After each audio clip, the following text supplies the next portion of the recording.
Well, as of course, the president's address aimed at both sides of the aisle, but did he make the case for such massive support for Israel and Ukraine? Joining me now, Democratic strategist and advisor to House Oversight Committee Republicans, Kurt Bardella. Kurt, thank you so much for your time there. We just heard from Kelly. This is certainly a lot of money. We're talking billions of dollars. Did his speech do enough to garner American support?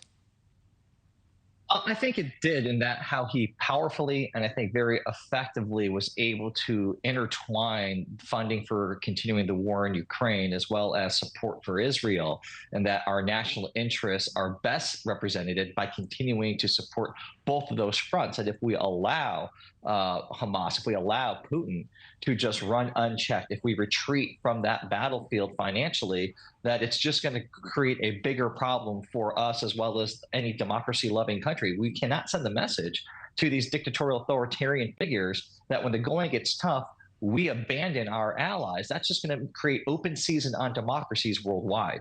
And I want to talk to you more about that, but I kind of want to zero in on one specific thing. You know, this is $60 billion to Ukraine, and that's Ukraine alone. There is certainly criticism, you know, coming from Republicans and Democrats on tying aid to Israel to aid to Ukraine. Do you think that's the right approach by the president? I think that it is in part because right now, when you look at the current condition of Congress and the House of Representatives, the idea that we can piecemeal these things and move multiple pieces of legislation. I mean, my God, we don't even have a Speaker of the House. We don't have a functioning Congress right now. So I think that whenever the time comes, hopefully in the very near future, that we're able to move legislation again, I think we need to do this in one big shot as much as possible, because clearly Congress is dysfunctional. And we have to remember, too, that when it comes to the Senate, Mitch McConnell, the Republican leader, he's very supportive of continuing the funding in Ukraine, that there are a lot of Republicans who want to do this. It's not an accident that Mitch McConnell, who traditionally keeps a lower profile, is scheduled to do multiple Sunday shows this coming weekend. So, Kurt, you know, to dig into this a little bit more, $14 billion for Israel, on top, of course, of the military support in the form of the warships, which we know are being used to try to deter further aggression.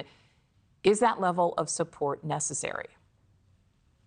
I think it is. I think that this is a situation where you certainly don't want to run into an underfunding issue. Again, because it's so challenging to fund things with the congressional dynamics always changing, with things getting harder to move forward. I think you take your biggest shot first, because there's no telling, especially as we get closer to 2024 election and that calendar starts going on, it's going to get so much harder to pass anything, to get funding for everything. Everything will become so politicized.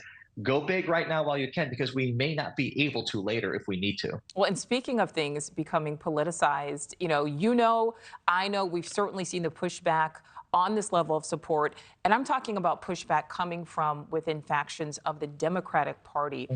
Is the war in Israel going to potentially create some real deep divisions among Dems? Because we're seeing what can happen when it happens on the other side. We're seeing right now with, House Republicans.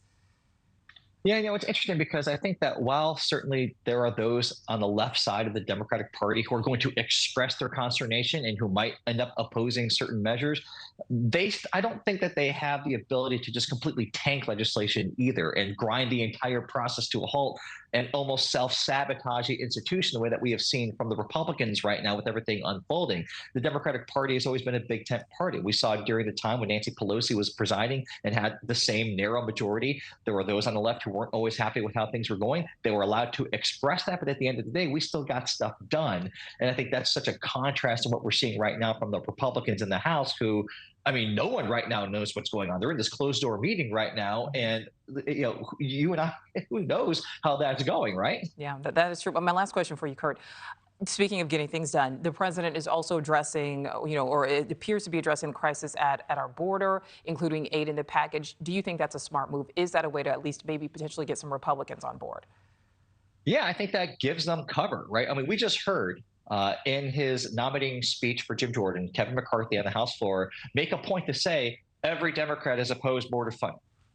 This neutralizes that, right? This says, okay, let's call your bluff. Let's see if you Republicans are willing to vote against a measure that includes border funding, because that's what they say they want. On every show, they talk about immigration, border security, national security. Well, here's billions of dollars for that. Let's put your money where your mouth is and see where you vote. We will certainly see what happens. Kurt Bardella, great speaking with you. Thank you. Thanks for having me. Thank you for watching. Go to newsnationnow.com to find News Nation on your television provider. And don't forget to click the red subscribe button below to get more of News Nation's fact-driven, unbiased coverage.